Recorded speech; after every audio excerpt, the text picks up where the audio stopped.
Good morning. My name is Scott Litke from the Institute for Holocaust Education, and welcome to our monthly third Thursday Lunch and Learn. We are honored today to have Congressman Don Bacon with us as we begin our sixth season of these Lunch and Learns. We never had imagined that it would be continuing, but it has been incredibly successful, and we thank the Congressman for being here.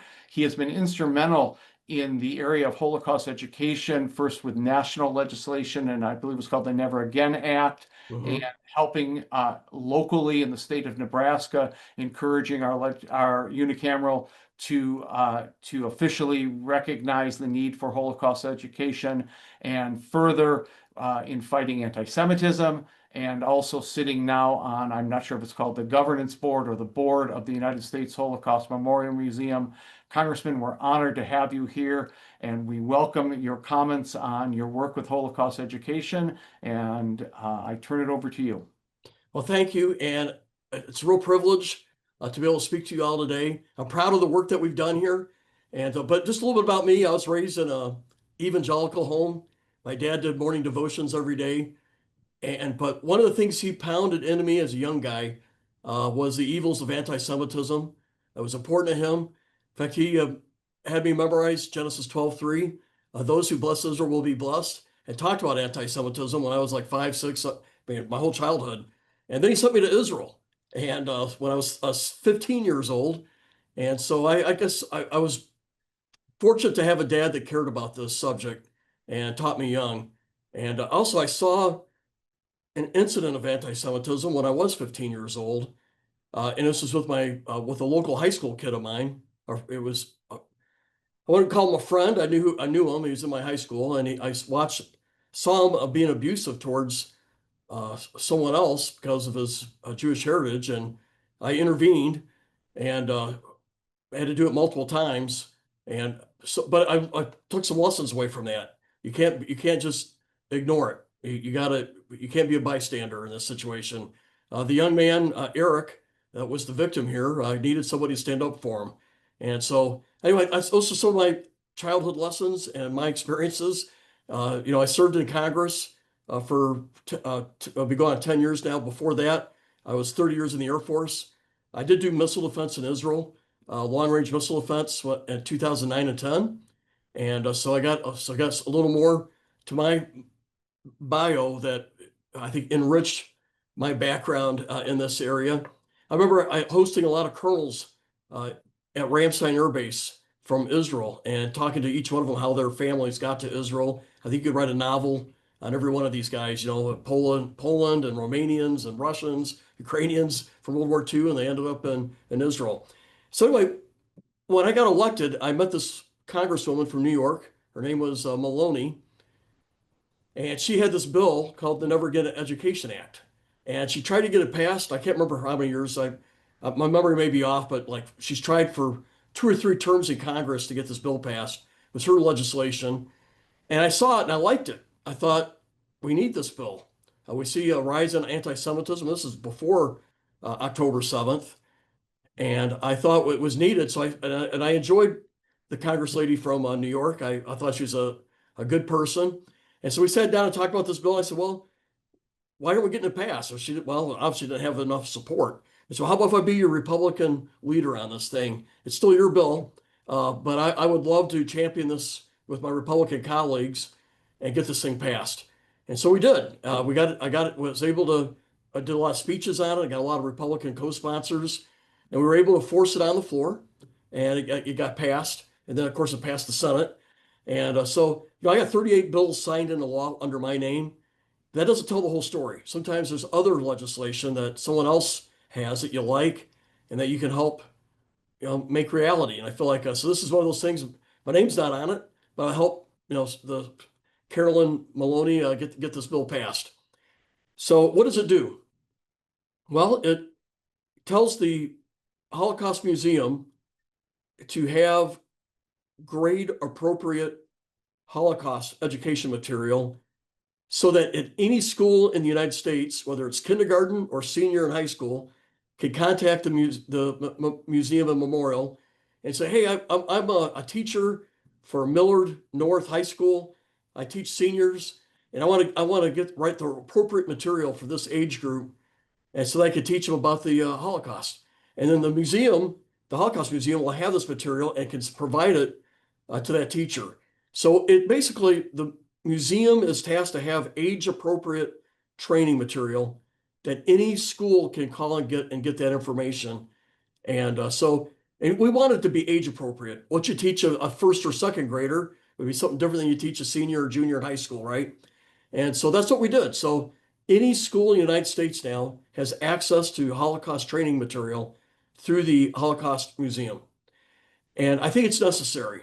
We know it's even more necessary now than when we passed this bill before the Hamas attack on out of Gaza, and now and since then we've seen just a significant spike in anti-Semitism. We see it in our universities. We've seen it on social media.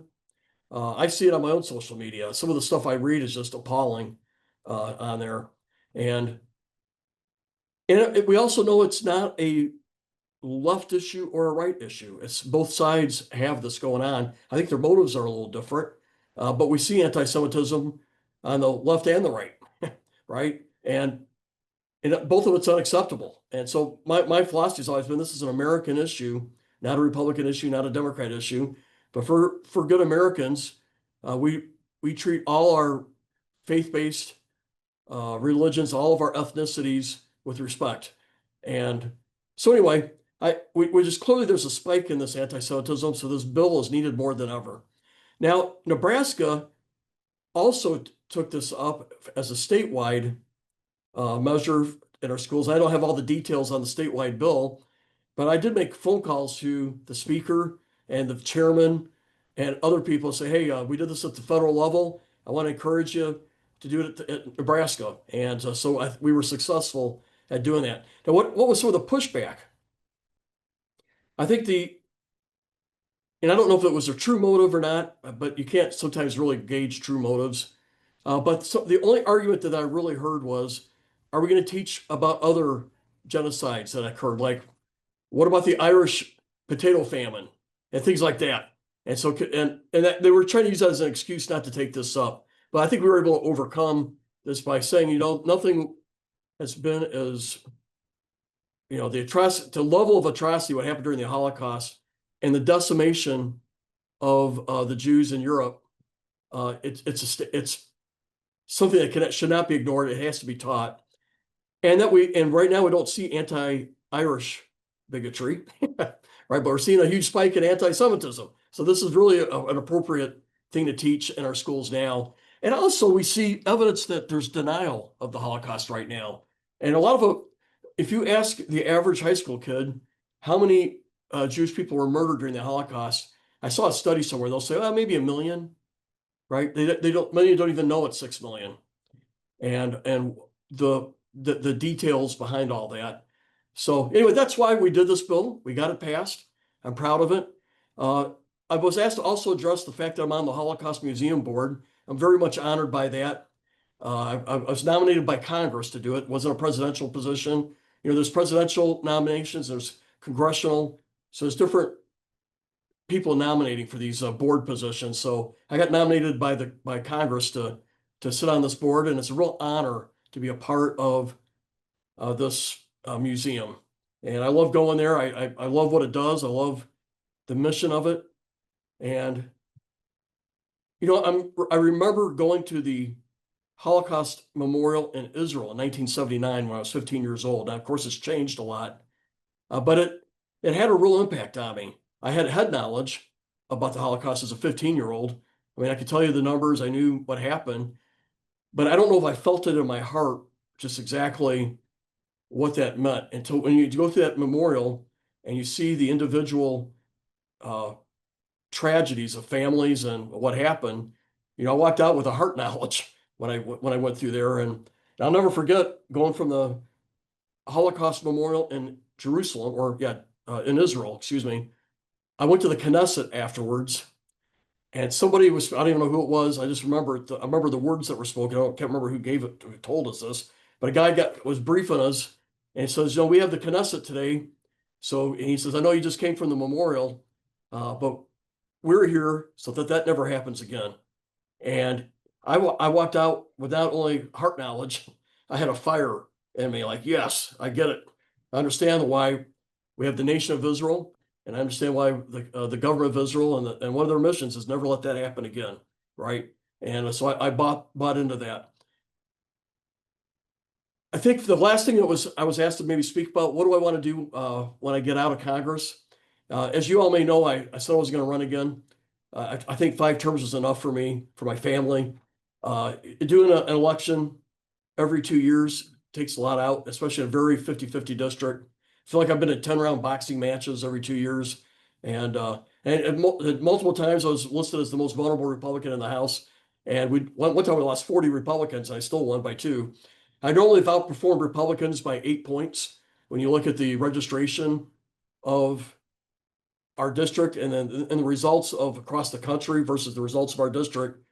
We typically outperform by 6 to 8 points, and that's how we've been able to manage to win. But that said, I just didn't know if I wanted to do it a 6th time, and if I had the energy to do it. And I go, I'm in DC 4 days a week, and I have 8 grandkids live within 10 minutes of my house. And so I felt like it was a chance at 61 to maybe have a third career. And I don't know what that's going to look like. But I am devoted to public service. I do look forward to having a voice nationally if I can, Lord willing, to speak. I'm a traditional Reagan type Republican. I don't agree with some of the direction of the current party in the current White House, and I want to speak up for candidates that I agree with. So I hope to be vocal and active, particularly at the national level, trying to help candidates that I align with. So hopefully that means I get some TV opportunities. So I hope to do that. I hope to work here in Omaha and come home every night as well. But I want you to know I'm committed to being part of the Jewish American community, uh, regardless of what I do. And so, for example, I know some people here may not agree with AIPAC, and that's all right. We got freedom to disagree and agree. But I hope to be a member of AIPAC, when I get out and support uh, their mission of electing like-minded candidates. And AIPAC's been a good ally to me. So I'll just put that on the table. And so my commitment to you all is I'm going to stay involved, and I want to be a voice. And I ultimately, my dad taught me right. I'm not gonna forget my dad's teachings from what he taught when I was a young guy. So those are my message. I love to take questions, and I appreciate the opportunity. Thank you, Congressman. I'll start with questioning, and let me just put my view on gallery so that I can make sure I see people. My question is, your work with fighting anti-Semitism, and we're seeing a substantial rise from numerous different reasons, different places, and different ways that maybe we haven't seen before. How do you envision, or what do you, and again, this is looking into the future and it's not possible to understand all of it, but how do you see things changing as a result of the work you're doing? I mean, as far as you see that, do you think that it's effective, the work that Congress is doing? And if not, or if yes, how is it being effective? And if not, how can it be effective to fight anti-Semitism? Yeah. You know, I like this to be a bipartisan issue. And I find I'm very transparent. What I see in Congress right now, when it comes to anti-Semitism and Israel, by the way, I know they're not totally identical. I mean, they're separate issues. I get that, but there's probably some touch points there. You see on the Republican side, 3 out of 4 are very supportive. It's Ukraine that we are divided down the middle. And then when you get to the Democrat side, I have a lot of great Democrat friends and like-minded Democrats when it comes to anti-Semitism and Israel. They're very divided on Israel, but much more unified on Ukraine. And so what that's had to force us to do is, if you do like a foreign aid bill, you almost got to separate Ukraine and Israel, because I can pass legislation for Israel usually with overwhelming Republican support, and I can pass support for Ukraine with overwhelming Democrat support. But you got to almost vote on them separately. So that's been the reality on here. But I do worry about. I mean, this people are very caught up about, and they buy a lot of the false information that's out there on Gaza. And I was just reading today that some media has acknowledged that the the starvation claims have been greatly exaggerated by much media. And I was reading a newspaper article on the exaggeration from one of our top media. So people are starting to do some reflection that you just can't take a Hamas statement and say it's true. I mean, they got their own propaganda arm out there. But unfortunately, we have a lot of people that are repeating it, and that's because that's their politics, and they. So I work. I've seen even some Republicans starting to fall for some of the false information, and I don't want to mention names, but we got a couple of very vocal MAGA people in the House right now that have turned on Israel, and also are saying false things about anti-Semitism. Some of the legislation we passed to counter legislation, they're calling saying it's anti-Christian, right? That's not. It's a false thing that they're saying. But I, as with a lot of things that we do, this is an information war, and I've learned as an American and as a Republican that I can't stay silent on this stuff because if you stay silent, the false information out there becomes reality for many people. And I saw that with Ukraine. A lot of Republicans sat silently on Ukraine when you had Tucker Carlson, Steve Bannon, and all these, I call them crazies, out there with false information about Ukraine. And then they were able to persuade half the Republicans over that that's the real conservative position. Now, I was vocal the whole time. Probably the most vocal guy on Ukraine and the Republican side of the aisle. But I wish our leadership would have spoke up more because I know down deep they agree with me, but that now they feel cowed by half the people being against it. Well, we got to do the same thing with Israel and anti-Semitism. We can't let the false information go unchecked. We got to check it, and I call it out for what it is. And I have this one group called the anti-APAC guys. They attack me all the time, and I don't mind. I go right back at them because in the end, these guys are anti-Semitic. You read their stuff, they're on the wrong side of this issue, and so I don't mind having them as an enemy, and I don't mind taking them on head to head. But I think we got to have more of that. Otherwise, the false information will become reality for too many people. We have a question in the chat. Would you ever support a pro-Israel Democrat in a primary against an anti-Israel Republican? Well, I think there's other issues I I would like to realize look it's at too. There's other issues that I would also look at, but I would never support an anti-Israel Republican, period. Now, let's say that the pro-Israel Democrat I don't agree with on some other areas. Maybe I'd stay neutral, but I will just say I will not support an anti-Republican or anti-Israel or anti one Republican who has said anti-Semitic stuff in the past will never get my support. And I'll give you an example. Would I ever support someone who said that the forest fires in California were caused by Jewish space lasers? That's a real story, as you may know. And no, that person will never get my support. And but I have to look at 4 or 5 different issues. I could very well support a pro-Israel Democrat, depending on some of the other issues that are important to me as well. Thank you. Toba, would you come off mute if you can, and please ask your question. Thank you so much, Congressman. It's great to see Oh, you, as always. you're probably a mile Um, away from me right now. oh, we love you.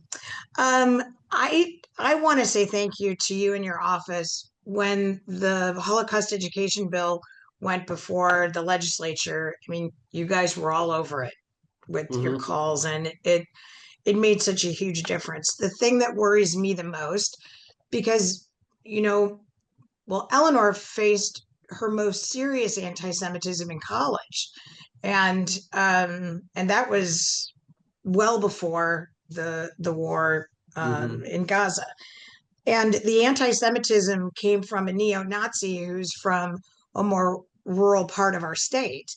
And so my worry, and I know this is, it's a state issue, but any help, you could ever give to help it get funded is our real issue, right? I mean, Hmm.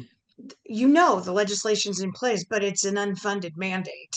And that's where the educational piece is really going to make a difference in my head as someone who works for a district, is Hmm. that the more we educate, it's like you said. I mean, there is a blur right now between anti-Semitism and anti-Zionism. I don't personally understand it, but that's me. I'm not speaking for anyone Mhm. else. But anything you could do to help us in Mhm. Nebraska get it funded is going to make a difference because kids have never met Jewish people, All right. you know, in so 3/4 of our state or more, right? And so opinions, unfortunately, are formed on social Yeah. media, and we go from there. I hope the university who had this, if Eleanor went to the school leadership and said, "Hey, I'm getting harassed for being Jewish," I hope they would have taken action on They it. didn't. She Yeah. lost both ethics cases. It was Yeah. Nebraska Wesleyan, which encouraged her to move to UNL, and they're private. And the ADL got involved, and they said we don't Mhm. trust you. And so, but the point is, there are millions of Eleanors around Yes. the We love country. Eleanor. She's worked in Well, our office and she was fantastic. well, you're amazing. Well, thank you for all your help. Mhm. I'd be glad, Anything that like Speaker Arch. I mean, a lot of the guys that are in the unicameral I know well, and I got some guys candidates are running for open seats that align with me. So it is important to get the right people put in. And your comment, I think it's worthy of debate about the anti-Zionism versus anti-Semitism versus anti-Israel. They're not all the same. But when you got somebody says that they deny that Israel should be a Jewish state, that it should be all Palestinian, I can peel that back enough. I'm pretty sure they're also anti-Semitic. That's my view. But some people disagree with me on that. But I think these people are just so anti-Israel. You can disagree with some policies from them. I get that, you know. But for people who want to deny Israel to be the Jewish state, well, I'm pretty sure I know where they're coming from, and their heart's not good. That's my take. So, Other questions? Bob Olish, please take yourself off mute. I just want to thank uh, Congressman Bacon for who he is. Uh, my feeling about anti-Semitism is a little bit more pessimistic. I think anti-Semitism is more like a tradition, just like Congressman Bacon's father taught him not to be anti-Semitic. There are many families where the great-grandfather and the grandfather teach their children to be anti-Semitic. Less so in this country than in Europe. But because I think anti-Semitism is a tradition, I'm pessimistic on how it can be taken care of in my lifetime. I hear what you're saying. That's why I think this education bill is important to help go at that. I, you and some of y'all may disagree with me on this. I also see it as a spiritual thing, and I think people who have embraced hate in this area, I think and I believe there's a God, and I believe there's a Satan. I think some of this stuff comes from not God. It comes from the other part of this, and that's just my take. So I believe it. I believe in spiritual forces in there. I believe in the Bible. I think some of this stuff it's deep rooted, and I also think it's spiritual. So it's not easy to overcome. It's gonna be hard. But I know where we stand and what we want, and I also feel it's important that our fellow citizens in Omaha or Nebraska or wherever you're at, that people know that they have allies and friends. And it's one thing when you have, and I do a lot with the ADL. Jonathan's become a friend of mine, right? It's one thing when Jonathan speaks up, people expect it. He's a Jewish American background.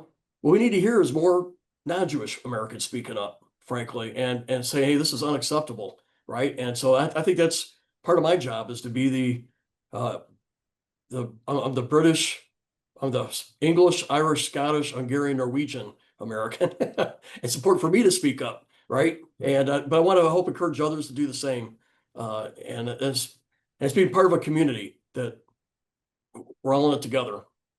Have you thought about how you would continue to do this after you leave Congress and get to see your grandchildren more? Well, as I mentioned already, I plan on being a member of APAC. And I also plan on sticking. I like Jonathan. I'll love working with ADL. I like what he does. Yeah, when I first got elected, my impression was that ADL was focused on Republicans and the right-wing nationalists out there. And yet I could see that we have issues in our universities. We have issues in the Bronx and Brooklyn. We have issues with Islamicists who are anti-Jewish. And I thought the ADL was selective, and I don't defend the Republican or the right-wing nationalists. Oh, I can't stand them. I don't want them in our party. I want nothing to do with them. But what I saw with ADL, they were selective. But I think Jonathan comes in, and what I like about it, he doesn't care if you're right-wing, left-wing, whatever. If you're anti-Semitic, he's going to call you out. And that's what I thought we needed. And so I really have embraced Jonathan and what he's done, because I feel like any kind of anti-Semitism is bad, and that's the right message. It shouldn't be selective against one over here, over there, and it's all bad. And I want to stand on that team. And so I plan on working with Jonathan, and I do hope I could still have a voice on national politics, and this will always be part of my message. So and I look forward to being friends with our rabbis in Omaha. I got to know 3 of them really well, and so I look forward to being part of the team. I'm not going away. I'm going to live for the rest of my life in eastern Nebraska. Thank you. Could you tell us what happens as a member of the board of the United States Holocaust Memorial Museum? What does that board actually do? It's a pretty big board. So you come in and they go through, basically the leadership of the Holocaust Museum will tell you what's working, what new exhibits are going on, what's the plan, how many customers have they had, how many people come in. They'll tell you if there's a couple of areas that they're wanting to improve. So you get an update from them all, and then you get a chance to ask them questions. And but I have found, at least for me, I'm on also the Air Force Academy board. I feel like my role is I want to talk more publicly about the Holocaust Museum, encourage people to come. And I like this Never Again Education Act, which I hope make happen. I like people to know the Holocaust Museum makes that happen. They got all the resources, right? So I want to be a sort of a salesperson for the museum. And I'm not there to really second guess the leadership and how they're running the museum. Unlike maybe the Air Force Academy, I get a little more in their business, I hear. But I feel like my role is to help be a trumpet for this great institution that has a great mission. Thank you. Other questions? Jill, please take yourself off mute and go ahead. Thank you. Thank you, Congressman Bacon, for being here today. I do want to shout out you on a personal note. A few years ago, I won an award through our synagogue, and you sent me the most beautiful letter. And I kept that letter and the article in the Jewish Press together. So thank you for your personal approach on being part of our community and recognizing our accomplishments. One of the things that I'm challenged with is understanding how elected officials at our federal level and our state level can have a disagreement about this topic and why there is, I don't understand how that quite happens. Can you shed some light on that? And that might be an elementary question, but I just can't really get my head around how those individuals that support our government, statewide and federally, could see that this isn't a problem. Yeah, well, it is a problem when you see what's going on. And, I don't agree with President Trump on many issues or some issues, but I appreciate he's brought focus on the universities. I think he's played too heavy of a hand, maybe in some cases. I don't really like our federal government being like a mafia guy and going after the schools, but he has brought attention to it, and he said it's unacceptable what was going on at Columbia, what was going on at Harvard. And thankfully, Nebraska, and unfortunately, Westland, that's a shame what happened to Eleanor, but I see less of it in Nebraska, at least at the University of Nebraska, Lincoln and Omaha and at Creighton. But why do some people disagree? I think most level-headed people know this is a problem and agree that it's immoral. But you do got some folks on the left and you got some folks on the right. I think there's different motivations who have bought into the lie.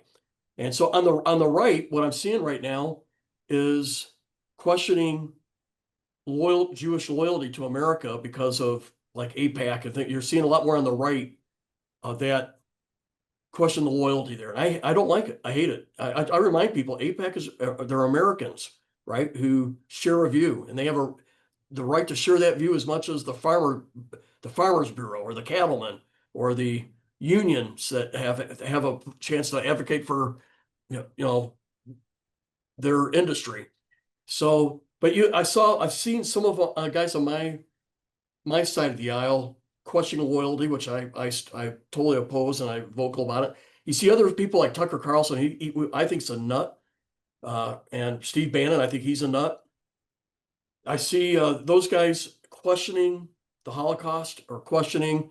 I mean, so they're so I see that on the right side of the aisle, which I even hate to call them on the right side. I think there's arbitrary terms I don't even agree with. I'm a Ronald Reagan guy. We used to be called the right, so I don't know.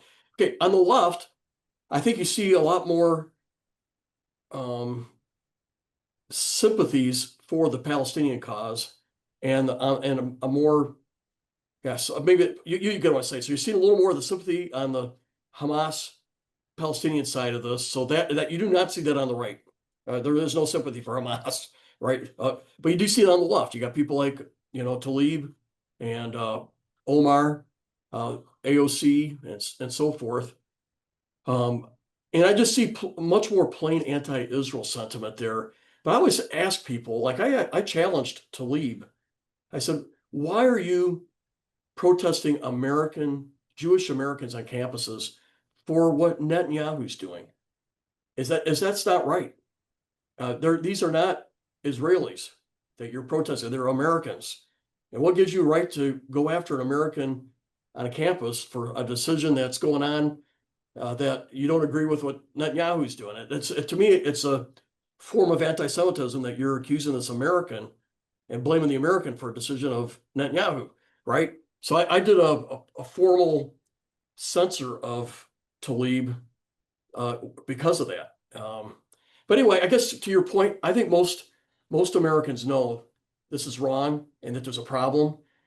And I try to give you maybe what I see as the motivations on the right, which are different than the motivations on the left, where this is a problem. And I just think I have a few of my colleagues that want to just point their fingers to the other side and say they're wrong. I don't like it. I think we should say they're both wrong, and both of it's unacceptable. Are there Thank other you. questions? Thank you so much. Congressman, I want to thank you for being here and taking time in your busy schedule. Very much appreciate the support that you have shown to our community for Holocaust education, for Israel, and continue to stand strong and stand up. Your words of being an upstander are actually one of the missions of the Institute for Holocaust Education, is to teach people to be upstanders and not bystanders. And so I very much appreciate Thank you. that you Hey, I appreciate you inviting me. I had to speak before this about green energy. I have to study for that. This year it comes from my heart. I don't have to prepare at all. I know how I feel, and I know where I stand. So I appreciate the opportunity to do this. Thank you, sir, and I thank you for saying that's from your heart, because I think for all of us here that's. I can tell you a funny story. I think Toba may already know this. I was at the United Nations. I got to go in the inner circle where the United States and Russia, China, that little, the Security Council. And I was on the way out, and there was a statue of a guy named by Yehuda Bacon. So right away, it catches my attention. Yehuda Bacon, who is that? I've never heard of him. So I Google it, and he was an artist who lived in Israel, but he was a Holocaust survivor from Czechoslovakia. So he survived the Holocaust in World War II, went to Israel and became an artist, a famous artist. I have a statue of him in the United Nations. So anyway, I just thought I'd throw that out there. Who would have guessed a Yehuda Bacon? Well, I actually just wrote the name down, so I'm going to Google it here. And also, given your discussion of the ADL, next month we have Harmon Maples and a member of the National Education Staff will be talking about the work they're doing to fight anti-Semitism and also in Holocaust education. So again, Congressman, thank you very much. Thank you. Here. Thank you all, everyone else for attending, and look forward to seeing you all soon.